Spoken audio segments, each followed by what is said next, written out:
Hello दोस्तों, आपका स्वागत है आपके ही channel HTE help to earn में।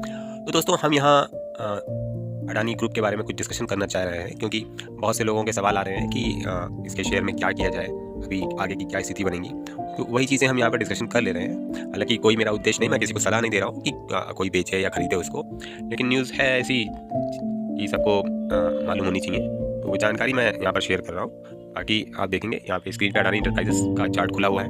ठीक है, चार्ट में देखिए आप, तो यहाँ पे क्या दिख रहा है कि अभी जो प्राइस चल रहा है 2761 रुपये 45 पैसे चल रहा है। ठीक है, और ये अगर हम इस चार्ट को खोलें तो 2007 में आ जाए, तो 2007 के जब चार्ट में आते हैं हम, तो हमें क्या दिखता है, इसका प्राइस बैंड जो है वो क्या दिख रहा है।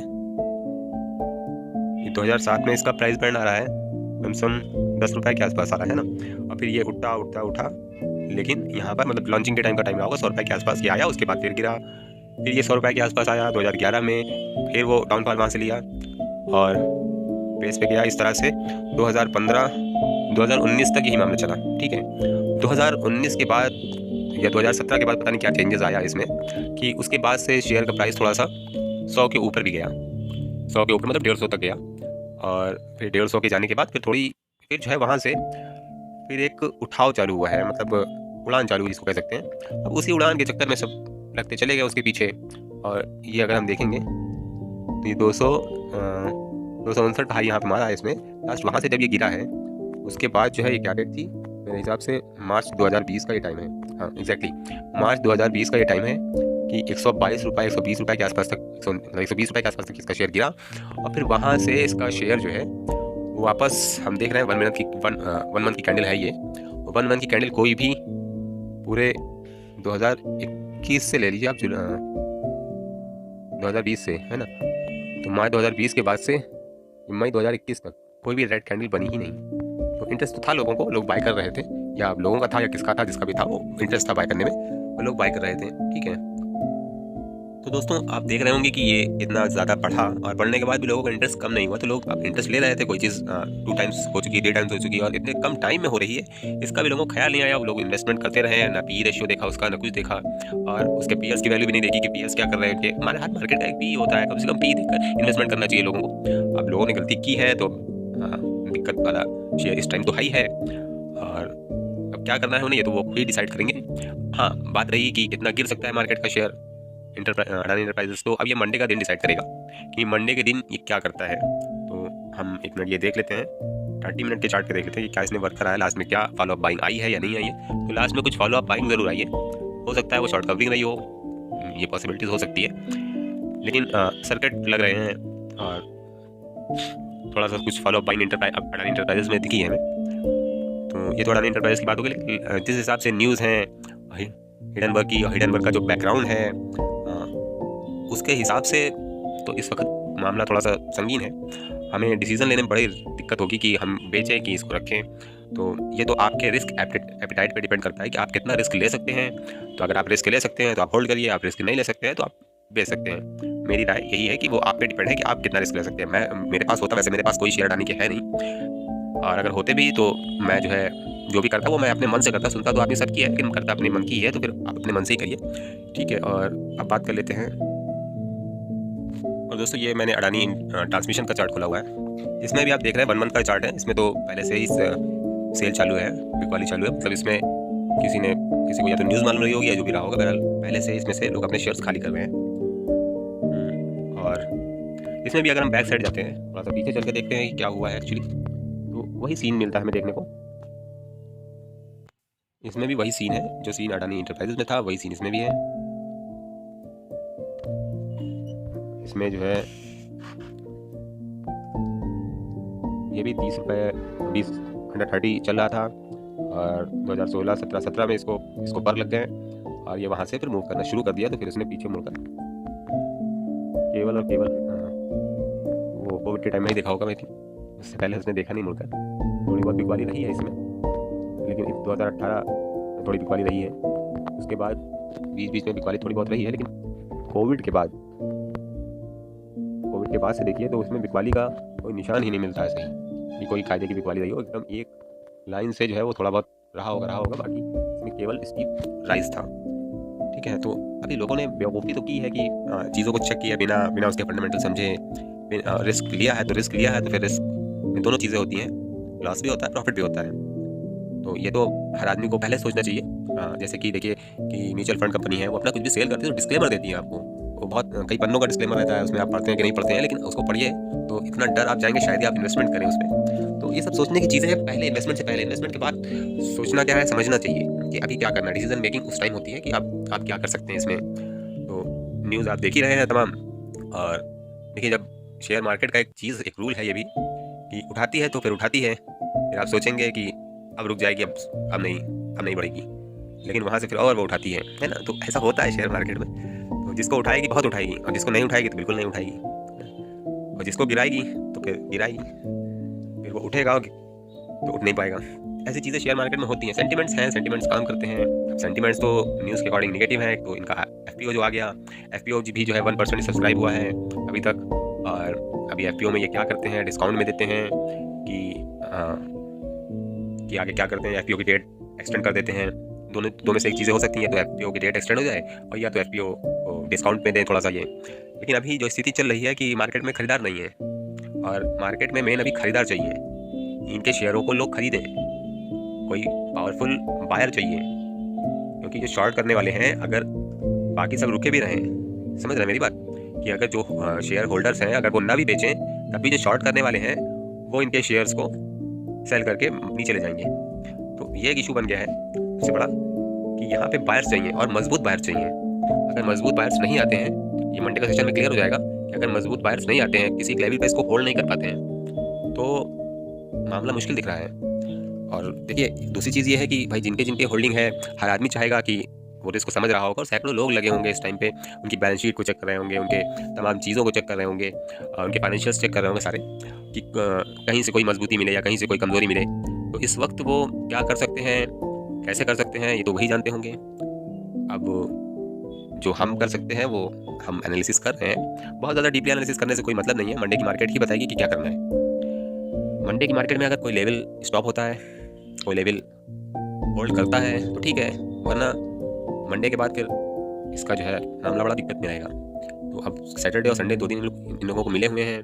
सैटरडे और संडे में क्या अरेंजमेंट करते हैं ये, और जो होल्डर्स हैं, DIs जो हैं, वो इनके प्राइस को होल्ड कर पाते हैं कि नहीं कर पाते हैं, ये सारी चीज़ें जो है इसी तरीके हर इनके शेयर का वो है। अडानी ट्रांसमिशन है, ATGL है, सब 20% 16% गिरे हुए हैं। और यहाँ तक SBI देखिए, SBI भी 5% गिरा हुआ है, ICICI बैंक भी लमसम 5% गिरा हुआ है, HDFC बैंक थोड़ा सा कम गिरा है 2% के आसपास। लेकिन लमसम सारे बैंकों के शेयर भी गिर रहे हैं, क्योंकि बैंकों का भी 81,000 करोड़ का कर्जा है। और दूसरी चीज़, बैंकों का कर्जे के अलावा क्या है कि बैंकों की होल्डिंग है, उसमें शेयर खरीद के रखे हैं बैंकों ने, म्यूचुअल फंड ने इन्वेस्ट कर रखा है, और बैंकों ने उसमें इन्वेस्टमेंट कर रखे हैं। तो ये सारी इन्वेस्टमेंट है बैंक। और दोस्तों, मैंने SBI का चार्ट खोल रखा है, तो SBI का देखिए कैसे 1 वीक का मैंने चार्ट लगाया, स्टीप फॉल हो रहा है इसमें। यही मतलब जिस तरह से फॉल हो रहा है बैंकों के अंदर भी, तो मुझे, और शेयर निफ्टी में भी ये फॉल आया है, देखने को मिला है। तो मुझे नहीं लगता कि ये केवल और केवल अडानी ग्रुप पे मतलब अटैक है।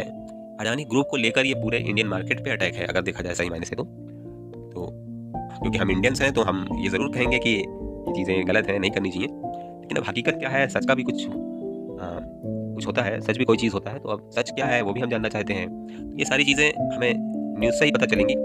हमें 2 लोगों की स्टेटमेंट्स बहुत गौर से देखने हैं, एक तो हिडनबर्ग का और दूसरा अडानी का। अडानी ग्रुप जो है उसका जो है, जो भी स्टेटमेंट्स इन लोगों की तरफ से आते हैं, जो भी चीज़ें ये करते हैं, उन पे बहुत ध्यान देना होगा कि उनके स्टेप्स क्या होते हैं रिकवरी के लिए। तो वो स्टेप्स ही हमें मार्केट में रोक पाएंगे और या मार्केट से बाहर लेकर जाएंगे। दूसरी चीज़ ये है कि FIs ने कुछ टाइम पहले से ही बेचना शुरू कर दिया था, लमसम 21,000 करोड़ के आसपास उन्होंने बिकवाली कर रखी है अभी। और ये सारी चीज़ें जो है वो FIs कर रहे हैं। तो FIs पहले भी कर रहे थे, लेकिन पहले DIs ने काफ़ी हद तक बाय किया और रिटेल इन्वेस्टर्स ने भी बाय किया, तो वो मार्केट को अपलिफ्ट कराए रखे रहे। लेकिन FIs मतलब जो DIs का ठीक है कि वो हाई पे खरीद रहे हैं, लेकिन FIs क्यों खरीदे हाई पे? और कुछ ऐसे स्टॉक्स हो जिनको खरीदा जा सके, लेकिन हर स्टॉक्स भाग रहा है, ऐसे भाग रहा है। और निफ्टी को देखिए कहाँ से कहाँ पहुँच गया है। कोई सोचने की चीज़ होती है, कोई वैल्यूएशंस होती है, मतलब अंधाधुंध आदमी खरीदे जा रहा है, क्या बेवकूफ़ी इस तरह की है। तो इन सारी चीज़ों को समझने की ज़रूरत है। अगर पैसे का ही दम है तो पैसे का दम FIs के पास बहुत है।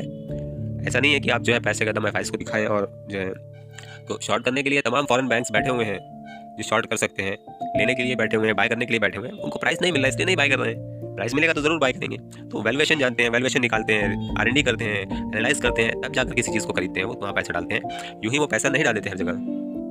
तो मेरी आप सबसे एक रिक्वेस्ट है कि अगर आपको पैसा कहीं भी इन्वेस्ट करना हो मतलब मार्केट में, तो पहले उसको समझ लें, किसी से अच्छे जो मतलब इसका नॉलेज रखता हो उससे आप सलाह मशवरा कर लें, उससे एडवाइस ले लें, तब उसके बाद जो है कोई निर्णय लें इन्वेस्टमेंट के लिए।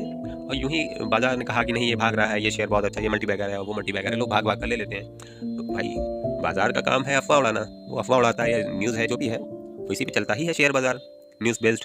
तो अब उस न्यूज़ को आप कितना सीरियस लेते हैं वो आप पे डिपेंड करता है। अब आपने अगर गलती की हुई है, हाई पे लिया हुआ है, तो आप दिक्कत में तो ही हैं।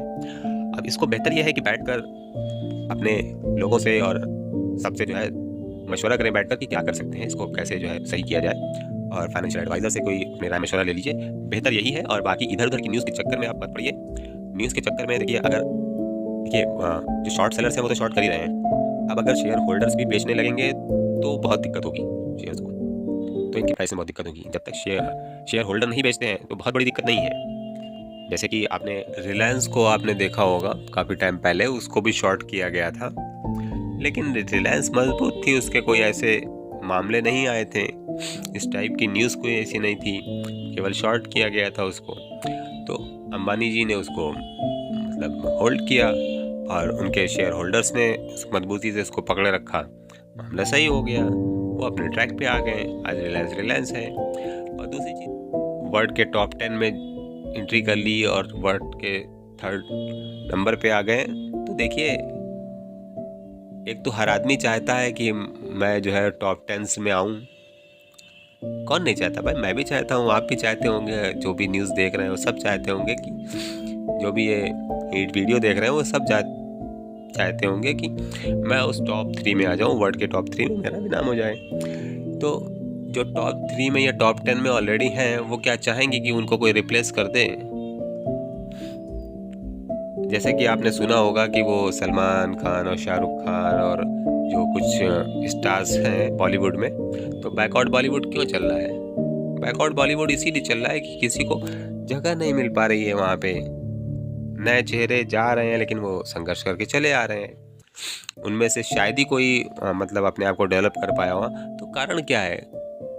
ये बिजनेस है, this is a pure business. Everything either Bollywood or Hollywood, these are all business।